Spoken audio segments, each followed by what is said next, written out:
Picture the scene. A flawless sun-soaked day as fall slowly approaches in Boston with a light breeze. I walk my parents out of my apartment just on Commonwealth Avenue to my favorite restaurant, and we find the See and Be Seen table outside.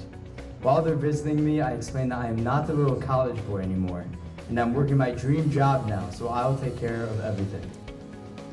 I order our appetizers, 2 local microbrews for me and Dad, and a Bloody Mary for Mom. Life is good. But I am restless. I am not nearly as relaxed as the scene that is painted. I am actually shaking under my calm and cool front. I am hiding my anxious eyes under my aviators because in about 5 seconds, all our lives are about to change forever. I take my mom's hand tight, and like moms do, she knows something big is coming. Breathe in, and the words come. Mom, Dad, I want to go learn in Israel. As a 20-something health-conscious socialite, Utica, New York, born and raised Reformed Jew, on his way up the Starwood Hotel's corporate ladder, I was the personification of an ambitious, idealistic young man who had everything he needed. Where does someone who believes he has everything get the idea to leave his comfortable, safe environment and jump into the world of reconnecting with 3,000 years of his Jewish heritage? There's a famous song lyric that reads, "Some men don't know they're lost until they are found. MEOR found me." Let's rewind 2 years before that scene at the restaurant. My life with MEOR began in May of 2009 in Israel. Unlike nearly all students that go on a MEOR Israel trip, we take a 10-week class on campus with remarkable guest speakers and 2 beautiful Shabbaton weekends. I unfortunately couldn't find the time. But they saw something in me anyways, maybe something I didn't even see in myself. And following the interview for the MEOR trip, thank God, they accepted me. I don't exactly remember the first class to start that trip that summer, but I do remember the feeling I had afterwards. Dizzy. I developed symptoms of vertigo. Diagnosis? Ignorance. Why had I never asked myself, is there really a God? Is the Torah true? Why should I marry Jewish? What does it matter if we're all here by random mutations? What is the purpose of life anyways? MEOR for 3 weeks challenged us, some of us really for the very first time. Is there anything more challenging than looking inside yourself and asking if you're living up to your true potential and leading the most meaningful life possible? Each morning, a more engrossing speaker and discussion group than the last. Each night, one-on-one meetings with the rabbis, personally exploring even deeper into our own religion that most of us realized we knew far too little about. I met my best friend on that trip. In fact, he was in charge of it. Rabbi Lokach was the Boston University campus rabbi and is asked to lead a trip of about 40 passionate students every summer and often winters as well. One particular morning towards the opening days of the trip, we had just left a shir about Mount Sinai, mass revelation, and the case for the divinity of Torah. Rabbi Lokach spotted me after class. Usually I was sporting my cowboy hat and eyes hidden behind sunglasses. But now, just a kid with eyes hidden behind tears. I cried because I was upset I knew so little about my heritage. I cried because I was overwhelmed by what was out there to learn. But mostly I cried because I was out of real joy that I finally found a way to learn it and inject meaning into my life. Rabbi sat with me then. We didn't speak. He just sat with me. That's exactly what I needed. Our friendship evolved quickly after that day. When we returned, I became his personal trainer in the campus gym.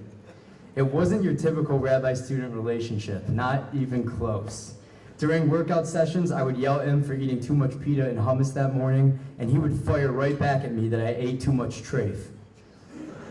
He never forced the learning and would often wait for me to initiate, but when I did, it was magic. I never knew you could feel a high from asking the right analytical question, or how empowering it was to know the parsha of the week and speak intelligently about it at a Shabbos table.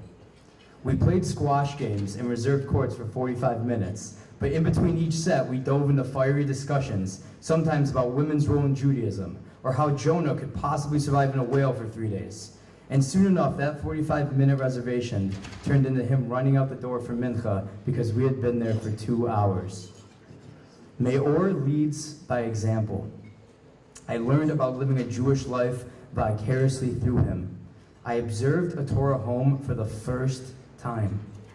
the relationship with his wife based on honor and respect, and his adorable kid's love for Shabbos and the holidays. I observed my friend before every single sundown on Friday.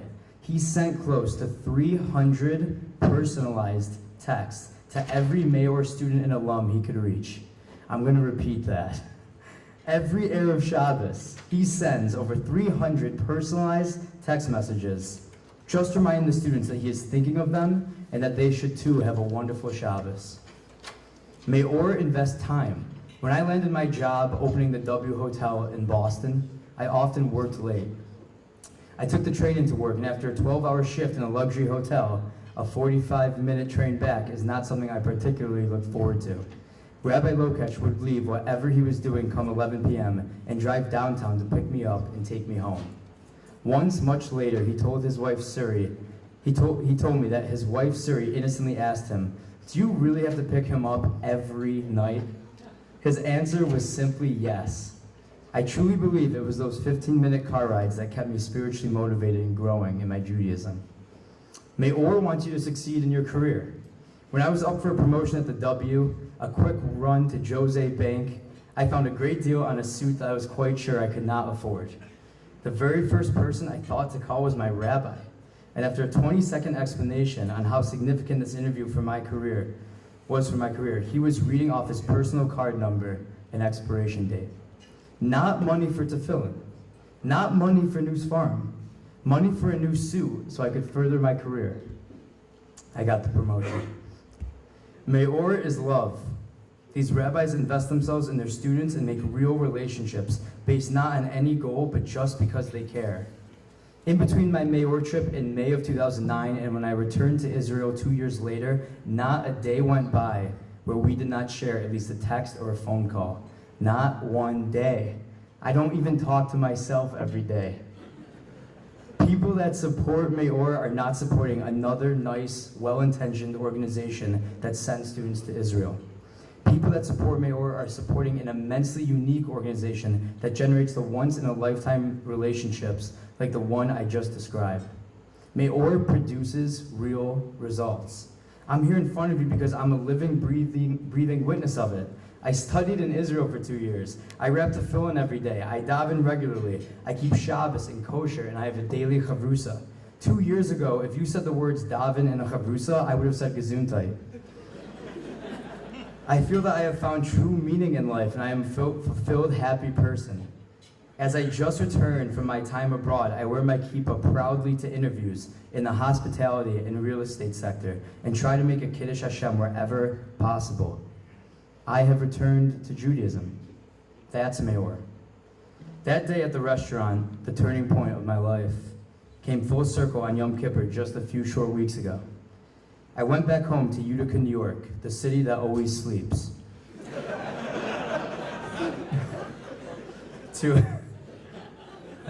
Some people are familiar with Utica here. It's very upstate. I went home to Utica to honor my family and spend the holiday at the one observant shul remaining in my town. While davening, I looked to my left and spotted my great-grandfather's name, William Slachter, on the wall. I was shocked. I never knew I was reigniting a tradition in the family only 2 generations old. During the break in the service, a lovely older lady pulled me aside, telling me she recognized me immediately as my father's son. She grabbed my face with both hands and held so tight as she desperately tried to explain how proud my grandfather Willie would have been if he saw me davening in the shul.